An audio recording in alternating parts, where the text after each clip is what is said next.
Model paper 3 रो 21 number देख तो मु देइछि 5 6 7 7 5 8 9 6 9 8 तथ्याबळ गरिष्ठक केते हबो हैला जदि तमे देखुछ तमर एठी 7 कोन दिथर अछि केतर अछि 7 दिथर अछि एवं तमर 8 भी एठी दुई थर अछि क्लियर 9 भी तमर दुई थर अछि नै कि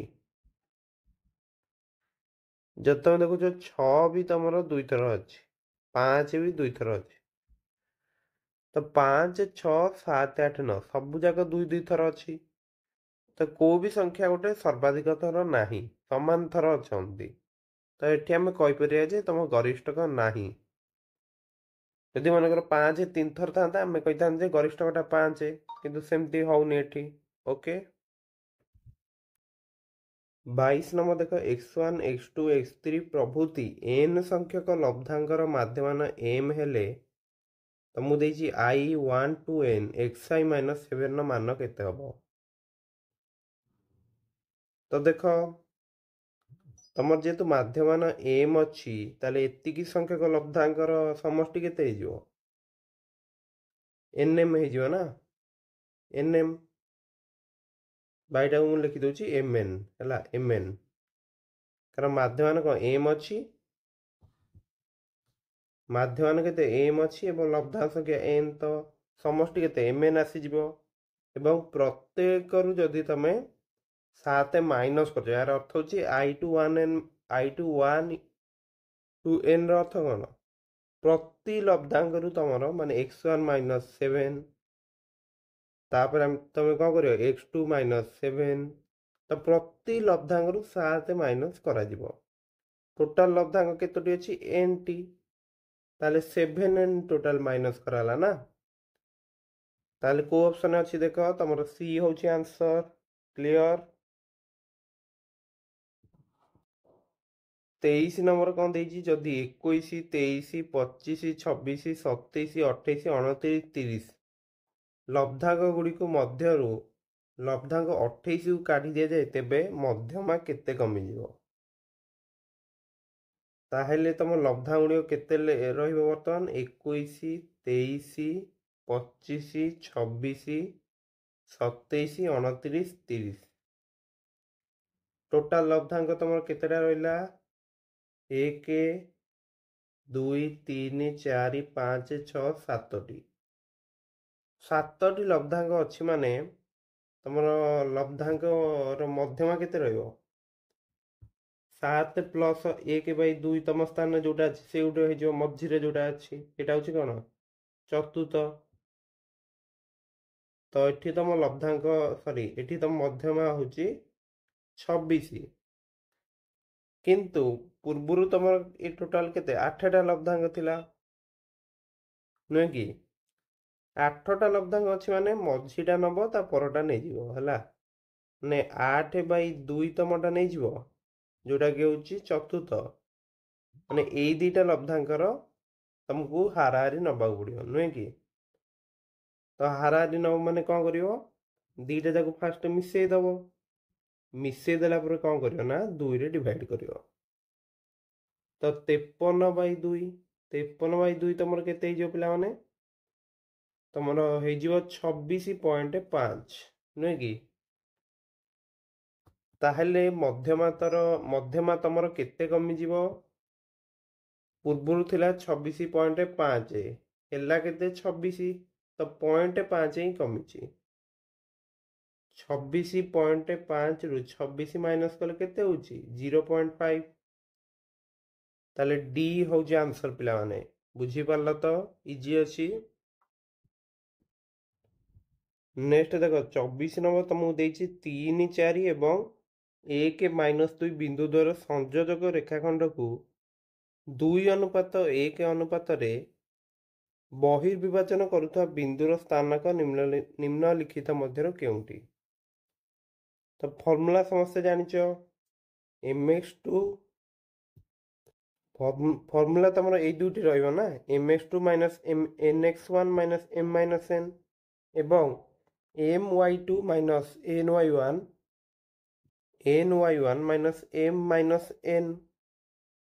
तो ये तुम यहाँ कौन रहा 3 4 जो लिखाई यहाँ हूँ x1 y1 यहाँ हूँ तुम x2 y2 बुझी होची एवं यहाँ हूँ तुम m अनुपात n है। तो मुझे लिखी 2 इंटू x2 तुम के 1 ताले 2 into 1 minus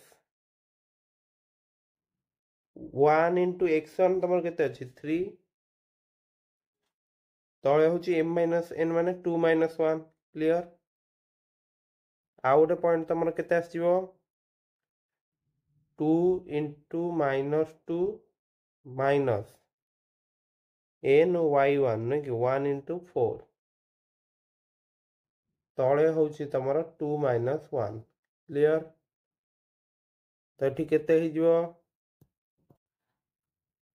2 minus 3 by minus 1 sorry तले 1 ना कमा ये हूँ तुम माइनस 4 1 को 4 गुणिले हूँ 4 तले हूँ 1 तो माइनस 1 बाई 1 आउ हूँ तुम माइनस 8 बाई 1 क्लियर। ताले माइनस 1 बाई 1 हूँ तुम माइनस 1 माइनस 8 बाई 1 हूँ माइनस 8 ताले को ऑप्शन अच्छी ऑप्शन बी हूँ करेक्ट। तो ये क्वेश्चन तो आराम से कर दे पारियो केवल फॉर्मूलाटी मन रखियो समस्ते ओके। 25 नंबर तुमको देइछि गोटे वृत्तर व्यासर प्रांत बिंदु द्वयर स्थानांक तुमको देला 4 3 और 2 माइनस 1 हेले वृत्तर केंद्रर स्थानांक केते हबो। तो देखो तुमको दे देछि जे 4 3 और 2 माइनस 1 ताले केंद्रर स्थानांक केमति बाहर करियो केंद्रटा तुम मध्य बिंदु हबो ना वृत्तर व्यासर मध्य बिंदुटा ही केंद्र तो मध्य बिंदुर स्थानांक तुम जानछ केमति बाहर करियो जो प्रांत बिंदु द्वयर एक स्थानांक द्वय मिसई दब 4 प्लस 2 लिखिल ताको 2 रे डिवाइड करियो नेक्स्ट कौन करियो तुम 3 प्लस माइनस 1 कर दब ताको 2 रे डिवाइड करियो एति काम।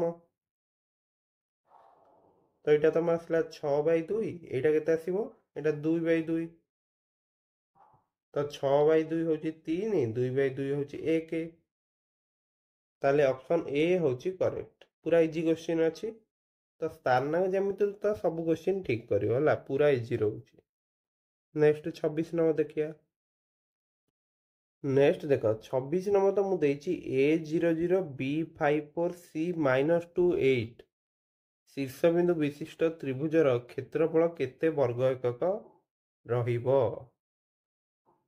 तो देख त्रिभुजर क्षेत्रफल तुमको तमें समस्त सूत्र जानच सेटा हूँ half x1 into y2 minus y3 plus x2 y3 minus y1 plus x3 y3 minus y1 plus x3 y1 minus y2 एति जाए क्लियर। तो x1 y1 तुम 0 0 अच्छी नुहे कि ताहले एटा पूरा कौन 0 हो ना तो यहाँ मुझे लिखुनी कारण 0 इंटू समथिंग 0 तो यहाँ पूरा कटिज x2 टा लिखुची x2 हूँ तुम 5 अच्छी नुहे कि y3 माइनस y1 y3 8 अच्छी y1 0 अच्छी तो 8 रे 0 गले केते 8 प्लस x3 तुम माइनस 2 अच्छी y1 0 अच्छी y2 4 अच्छी तो 0 माइनस 4 कौन माइनस 4 क्लियर। ताहले भीतर तुम केते ना 40 युक्त ये केते 8 तो 48 बाई 2 तुम केते 24 ताहले ऑप्शन बी हूँ करेक्ट क्लियर। नेक्स्ट देख 27 नंबर A12 B24 C35 शीर्ष बिंदु विशिष्ट त्रिभुज AB और AC बाहु द्वारा मध्य बिंदु को जोग कर रेखाखंडर दैर्घ्य केते एकक। तो देख पिला माने तुम AB और AC मध्य बिंदु जी जोग कर जो रेखाटी मनकर मो ना दे दूची तुम D ଇ ନା ଦେଇ ଦଉଛି ହେଲା। ତ ଏଇ ଯୋଉ ଡିଟା କ'ଣ ହବ ନା, ଯେହେତୁ ମଧ୍ୟବିନ୍ଦୁ ଦୁଇଟା ଯାକ ଯୋଗ କରୁଛି, ଡିଟା ତମର ବିସିର ଅଧା ରହିବ ହେଲା, BC/2 ରହିବ। କ୍ଲିଅର? ତାହେଲେ BC ଯୋଉ ଅଛି ତାର ଲେନ୍ଥ କେତେ ହେଉଛି ଏଠି? BCର ଲେନ୍ଥ ହେଇଯିବ ତମର 2 - 3 ର ସ୍କୋୟାର ପ୍ଲସ୍ 4 - 5 ର ସ୍କୋୟାର ର ରୁଟ୍ ଓଭର, ନୁହେଁ କି? ତ -1 ସ୍କୋୟାର କେତେ ହେଇଯିବ? 1 ର ସ୍କୋୟାର ମାନେ 1 ହେଇଯିବ, ନୁହେଁ କି? 4 - 5 ହେଉଛି -1, ତ -1 ସ୍କୋୟାର 1 ହେଇଯିବ। ତ ଏଇଟା √2 ଆସୁଛି। ତ BC ଯଦି √2 ଆସୁଛି ତାହେଲେ D କେତେ ହେଇଯିବ? ତମର √2/2 ନା, 2ରେ ଡିଭାଇଡ୍ କରିବା। ତ √2ଟା 2ରେ କଲେ କେତେ ହେଇଯିବ? √2 ହେଇଯିବ, ଉପରେ ଗୋଟେ 1। କ୍ଲିଅର? ଏମିତି ବି ଚାହିଁଲେ ତମେ ବୁଝିପାରିବ ଯେ 2ଟା ହେଉଛି କ'ଣ? √2 × √2 ନା, ତ ଗୋଟେ √2 କଟିଲା, ତ 1/√2। ତ 27ର ଆନ୍ସର କ'ଣ ରହିବ? Option C. Okay. Next 28 number ତମକୁ ଦେଇଛି ପ୍ରତିକ୍ରିୟା ଦୂରତା, ବେଗକ୍ଷୟ ଦୂରତା ଏବଂ ସ୍ଥିରତା ଆସିବା ଦୂରତା ମଧ୍ୟରେ ଥିବା ସମ୍ପର୍କଟି କ'ଣ ହବ? ତ ଦେଖ, ଏଇଟା ସମସ୍ତେ ମନେ ରଖିଦିଅ ଯେ ପ୍ରତିକ୍ରିୟା ଦୂରତା ଯୁକ୍ତ ବେଗକ୍ଷୟ ଦୂରତା ଇକ୍ୱାଲ୍ ଟୁ ସ୍ଥିରତା ଆସିବା ଦୂରତା। ଅପସନ୍ ଡି ହେଉଛି କରେକ୍ଟ। କ୍ଲିଅର? ନେକ୍ସଟ ଦେଖ 29 ନମ୍ବର, ଗୋଟିଏ ସହରରେ 2013 ମସିହାରେ ସଡ଼କ ଦୁର୍ଘଟଣାରେ ମୃତ୍ୟୁ ସଂଖ୍ୟା 400, 2015 ମସିହାରେ ଏହି ମୃତ୍ୟୁ ସଂଖ୍ୟା 450 ହେଲେ 2013ରୁ 2015 ମଧ୍ୟରେ ଦୁର୍ଘଟଣା ଜନିତ ମୃତ୍ୟୁ ସଂଖ୍ୟାରେ ଶତକଡ଼ା ବୃଦ୍ଧି କେତେ ହେଇଛି? ତ ଦେଖ, 2013 ମସିହାରେ ମୃତ୍ୟୁ ହେଇଥିଲା 400 ଜଣଙ୍କର, 15 ମସିହାରେ 450 ହେଇଛି, ନୁହେଁ କି? ତ ମୃତ୍ୟୁ ସଂଖ୍ୟାରେ ଶତକଡ଼ା ବୃଦ୍ଧି କେତେ ହେଇଛି? ବୃଦ୍ଧି କେତେ ହେଇଛି? 50 ବୃଦ୍ଧି ହେଇଛି ନା। କେତେ ଉପରେ ବୃଦ୍ଧି ହେଇଛି? 400 ଉପରେ। ତ 50/400 ଗୁଣନ 100। କ୍ଲିଅର? ତାହେଲେ ଗୋଟେ କାମ କର, ଏଇ 100ଟାକୁ 400ରେ କାଟିଦେଲେ କେତେ ହେଇଯିବ? 4 ନା, 4 ହେବ। ତ 50/4 ମାନେ 50/4 ମାନେ କ'ଣ ହବ?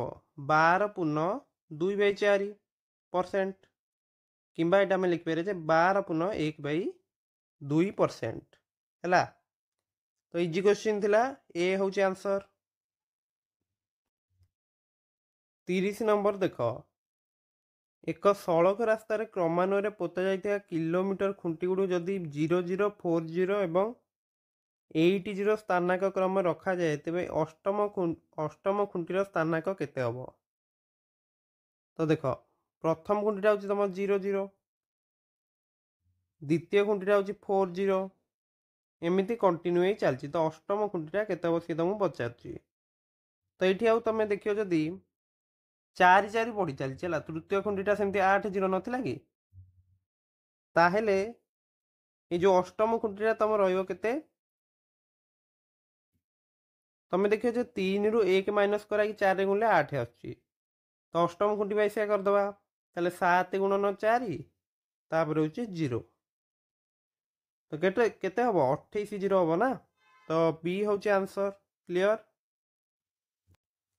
ଏଠି ପିଲାମାନେ ଆଉ 32 0 ଆନ୍ସର କରିବ ନାହିଁ, ଭୁଲ ହେଇଯିବ। କାରଣ ତମେ ଦେଖିବ ଯେ ଦ୍ୱିତୀୟ ଖୁଣ୍ଟି ବେଳେ 4 ଆସୁଛି, ତୃତୀୟ ଖୁଣ୍ଟି ବେଳେ 8 ଆସୁଛି, ମାନେ ଏଇଥିରୁ 1 ମାଇନସ୍ କରି 4ରେ ଗୁଣିବ ହେଲା। ତ 30ର ଆନ୍ସର ସମସ୍ତେ ବୁଝିଗଲ, ଇଜି ଥିଲା। ତ ସମସ୍ତେ ଏଇଭଳି କ୍ୱେଶ୍ଚିନ୍ ପ୍ରାକ୍ଟିସ୍ କର।